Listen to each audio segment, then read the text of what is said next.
Welcome back. This is Chris David, and here's your 2 minutes of madness. Now, on this weekend, I'm going to show you my really quick trick to powering very high voltage stuff without any resistors and with just some ingenuity. Now, most people, what they do is they get one generator or alternator, depending on whatever your application is, and then they start running it the normal, boring way. Y'all know me. I don't do it like that. Here's what I do. I got one turbine over here, I got another turbine over there. I opened it up, I rewired it, I lowered the kV ratio, and if you don't know what the kV ratio is, it determines how fast it needs to spin to produce electricity. Or if you're making a motor, it decides how fast the rotor or the wheel will spin.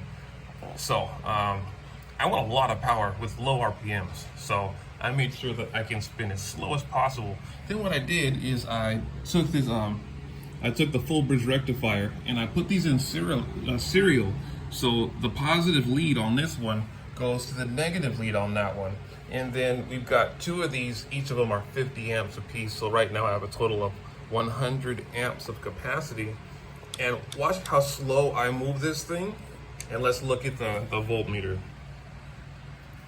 I'm going to see if I can brace this a little bit. I'm moving this with my thumb now. I'm barely turning it with my thumb. That is some serious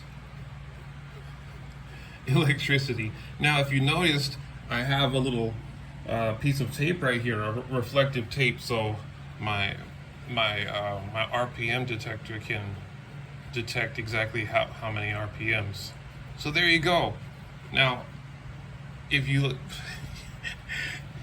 this is actually really funny. You don't really have to do a full circle. You could just rub back and forth like this. You see that? I'm just rubbing back and forth. You don't even need to do a full circle spin. I'm just rubbing back and forth. You could put this thing up and down and be like a caveman trying to make a fire, and electricity will be produced.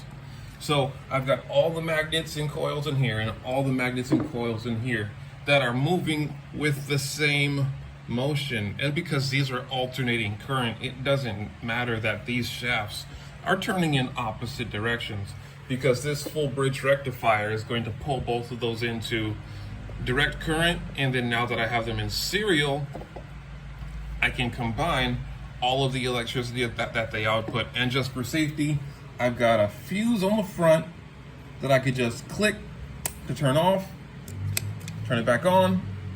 And here's a diode on the front that's good for up to 1,000 volts. I don't use those tiny itty bitty diodes. I got a big old fat metal diode on there. So there you go. There's my 2 minutes of madness. I went on to 3 minutes on here, but anyways, I will catch y'all on the next one. Out.